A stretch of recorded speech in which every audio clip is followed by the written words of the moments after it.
As Producciones presenta Cara a Cara con Rosalía.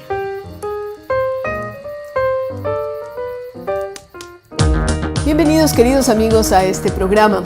Un programa que tiene una connotación especial porque estamos justamente el día de hoy celebrando el Día del Periodista Ecuatoriano. Recordemos que en el año de 1992 el Congreso Nacional decidió dictar un acuerdo mediante el cual se declaraba el 5 de enero como el Día del Periodista Ecuatoriano. La idea era, sobre todo, honrar a la figura de ese prócer de la independencia, de este hombre extraordinario, Eugenio de Santa Cruz y Espejo.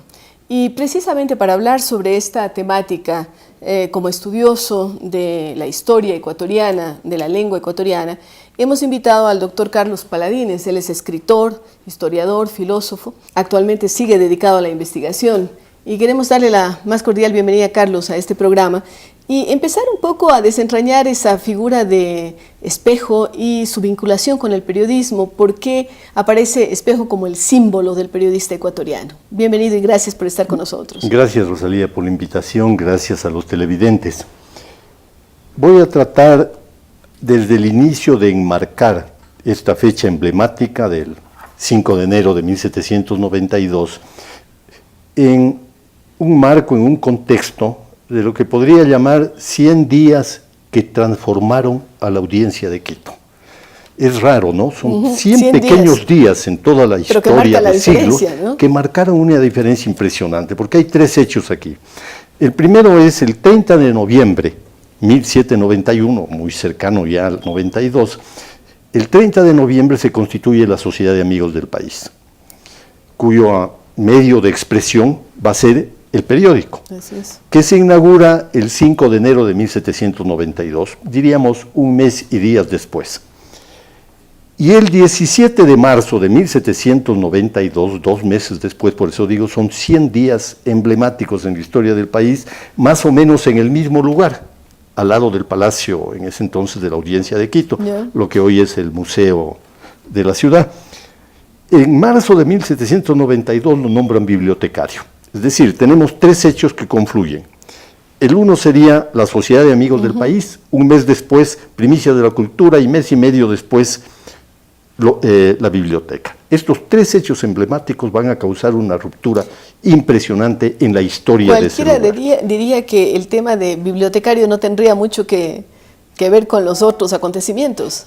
Sí, lo voy a señalar. ¿Por qué tiene que ver? Entonces, por ejemplo, si usted toma lo de bibliotecario, se va a inaugurar un cambio que lo voy a ubicar en el sentido de que el espacio de lectura, el lugar de lectura, se va a transformar. Anterior a esto, el lugar de lectura es la casa o las bibliotecas de las órdenes religiosas. No había una gran difusión de libros para esa época. Por supuesto.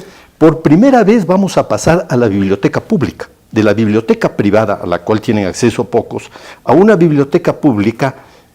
Y usted recordará que la política de los gobiernos en el 19, en el 20 de los municipios, es hacer una biblioteca municipal, por lo menos en cualquier cantón. Así es. Porque el único lugar de acceso que tiene la gente para leer algo... Donde van los chicos hasta hacer las tareas, ¿no? Incluso a veces hacer sus tareas, los deberes que decimos. La biblioteca de la Municipalidad de Cuenca, por ejemplo, ¿no? Con mucha gente haciendo tareas. Claro, y la gran concurrencia en la biblioteca, antiguamente incluso de personas mayores que querían leer, dónde estaban las novelas, dónde estaban en la biblioteca pública.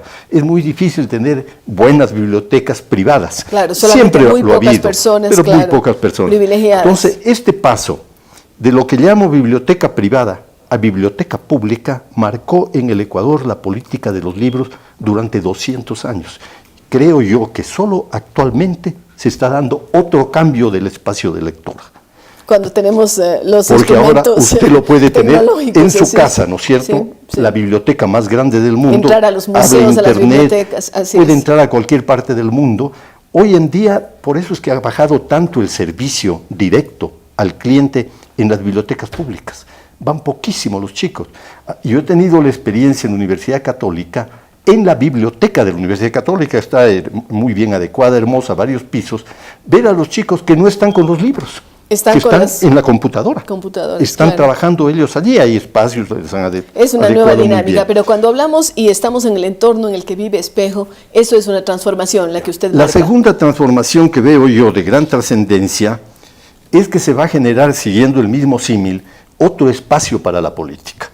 La política, en ese entonces, se concentra en lo que llamaríamos hoy el Palacio de Gobierno, en este caso el Palacio del Presidente de la Audiencia, que es donde está Carondelet ahora, etcétera. Y diríamos, todo el juego político viene desde España a ese lugar. Y desde allí se reparte el poder, se organiza el poder, se organizan la gestión administrativa, los aparatos del Estado, etcétera. Por vez primera en el país se les ocurre a algunas personas, le van a llamar sociedad de amigos, es otro problema, reunirse aparte para pensar el problema político del Estado, de la Audiencia de Quito, de cómo está, qué se puede generar, qué habría que hacer, si usted no es el presidente de la Audiencia. ¿No? Por vez primera se reúne Espejo, se reúne hay unas Calama, condiciones históricas que se daban, la invasión en España del ejército francés, todo eso les obligó a reunirse. Y se reúnen al lado, es verdad, como podrían haberse reunido en otra casa, pero por vez primera ya vamos a tener actores políticos en el país, propios, autónomos en alguna medida, aunque presidía la Sociedad de Amigos del País, el presidente de la Audiencia, pero acá ya estaba otro juego. Ese cambio del espacio político, el hecho de que las sociedades de amigos del país, aquí en Bogotá, en todo lado, comiencen a gestar procesos de carácter político no vinculados totalmente al poder español, es una ruptura que tarde o temprano iba a dar frutos. Y arroja los frutos 20 años después, eso lo podemos discutir, 10 años después, pero ya está habiendo un cambio, una ruptura sumamente interesante. La otra ruptura directamente ligada con Primicias de la Cultura, con el periódico, etcétera, y con la fecha que se conmemora del 5 de enero, tiene que ver, yo le llamo el sistema de comunicación. El sistema de comunicación tradicional para la época en la Audiencia, por graficar, de nuevo utilizar el espacio, es el púlpito y es la plaza. En Guayaquil, en Cuenca, en Quito, en todos los cantones que existían en esa época, toda la América, ¿no? En toda América, el medio a través del cual las personas se comunican, conversan, qué está pasando en la audiencia, quién ha venido de España, es vía oral, en el púlpito y en la plaza.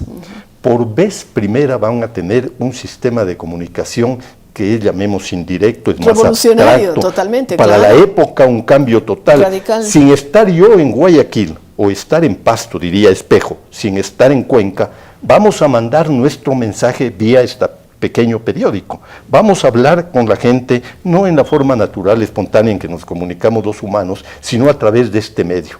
Yo creo que también hoy la ruptura es impresionante. Estamos pasando del periodismo escrito, de la prensa, cada vez más a un periodismo cibernético, ¿no? Y además que cualquier persona puede colocar una fotografía, puede dar un testimonio. Usted ha estado de viaje, la puede ver en Malasia. En tiempo directo, totalmente, sí. Esa es una ruptura muy grande de la comunicación. Claro. Una cosa es que los humanos aprendamos a comunicarnos viéndonos, hablando en forma verbal, entendiendo nuestros gestos, nuestros símbolos.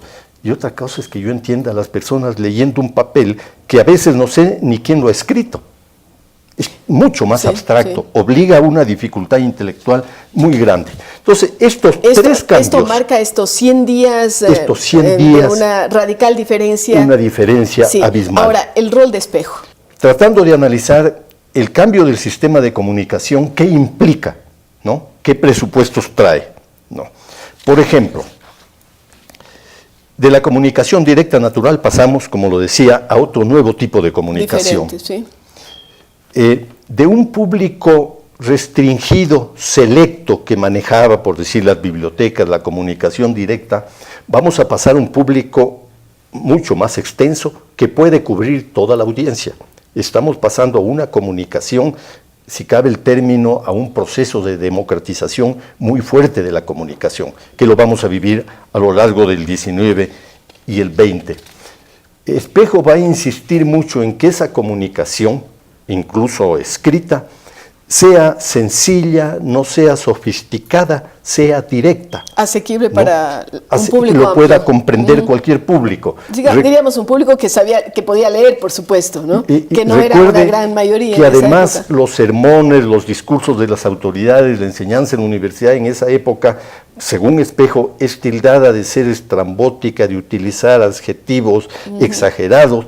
Toda la lucha que él hizo contra el gerundianismo, que se llamaba en esa época. El excesivo uso del gerundio. ¿no? Toda Sí. la presencia que él trajo de autores de nivel mundial, algunos como Boileau, como Antonio Verney, que constan permanentemente en las obras de él, José Francisco de Isla, Fray Gerundio de Campanzas, etcétera, Roland Burke, eso los va a trabajar, va a criticar el sistema de comunicación actual y va a tratar de imponer, de sugerir, de exigir que nos comuniquemos en forma no sofisticada, sencilla. La figura de Espejo es definitivamente la descollante, la dominante en este proceso. En de los todo el estudios que ha proceso. hecho, sí. Se le llama precursor. Sí, ¿no le es agradezco cierto? la sugerencia, la nota. He hecho esfuerzos en diferentes momentos, obras, por tratar de mostrar que hay un movimiento ilustrado, que no se puede solo mirar las cumbres o la cumbre. El movimiento ilustrado tuvo muchas cumbres, pero no hay duda que es una figura emblemática, Espejo. Por ejemplo, en este caso jugó un gran rol. Por supuesto también Mejía, por supuesto Calama. Calama quería que se enseñe en otra forma la retórica. Es uno de los primeros que se preocupa de la retórica. Pero Espejo hizo cosas extraordinarias. Por ejemplo, la traducción que hace Espejo de la retórica de Longino, ¿no? Obra casi desconocida lastimosamente en el país, por suerte por fin pude conseguir que se edite, se mueve en esta línea. ¿Cómo cambiamos la forma de expresarnos, de hablar, de escribir la retórica en la audiencia de Quito? Eso está en el Nuevo Luciano de Quito, está en la Ciencia Blancardina, en el Marcio Porcio Catón. Alguna vez me tomé la molestia de ver cuántas veces lo cita a José Francisco de Isla en uno de los volúmenes de él, no en todos. Y me llevé la sorpresa que solo en uno de ellos es 50 citas de este autor. Hoy con la computadora se puede averiguar eso con relativa facilidad. Pero creo que también él trae otro aporte para el periodismo formidable, lo que yo llamo nuevas formas alternativas de comunicación. Antes usted tiene el sermón o la oración fúnebre cuando alguien fallece, no hay más. Nada más. ¿No? Pero ahora usted va a tener conversaciones, incluso uno de los libros de él se va a dividir en conversaciones, va a tener diálogos, otro de los libros de Espejo se va a dividir en 7, 9 diálogos, me parece el Nuevo Luciano, va a tener cartas, va a tener poesía, va a tener informes, va a tener anónimos, todo el problema de los juicios, en los cuales él estuvo. Se introducen una serie de nuevos varias elementos, de nuevas formas. Hasta lo que hoy llamamos graffiti. Los primeros escritos en las paredes de Quito arrancan de este movimiento. Yo creo que abrir de un solo canal de comunicación. Fue también el primer grafitero. Tal vez no él personalmente, pero estuvo detrás del asunto, ¿no? Los estudios que hay sobre el tema señalan que él estuvo detrás. Entonces tenemos una variedad. Hay una paradoja que se ha examinado poco, yo mismo lo he examinado poco, o una doble paradoja. Usted tiene 100 días, ¿no?, que van a transformar la historia del país a la larga. Pero usted tiene, no sé si haya instituciones que hayan durado menos que estas 3, ¿no?, largas en el tiempo y en la vida real, llamemos, cortísimas. El periódico, la Sociedad de Amigos del País empieza el 30 de noviembre de 1791 y para marzo, a los 3-4 meses, está terminada. Sí. Hubo una orden del rey que la suprimió. El periódico duró de enero a marzo, 3 meses. Totalmente. No sé si haya periódico, revista que haya sido tan efímero. Por ahí alguna, pero esta trascendental muy corta. Los 3 acontecimientos emblemáticos de la historia del país en esta época. Y también de bibliotecario aguantó un poco más. Empezó en marzo del 92 y en los primeros meses del 95, estuvo como 3 años. En los primeros meses del 95 lo tomaron preso en la biblioteca. De allí fue... Mire, yo creo que este diálogo, y agradezco muchísimo al doctor Paladines, ha tenido una riqueza enorme porque nos muestra la importancia de Espejo, la importancia de esos 100 días hechos históricos fundamentales que aparecen con una presencia corta en el tiempo en cuanto a su existencia, pero con una durabilidad enorme porque permean toda la historia del Ecuador. Muchas gracias, Carlos. Esto nos sirve como antecedente excelente para celebrar en este programa el Día del Periodista Ecuatoriano. Ya regresamos con ustedes.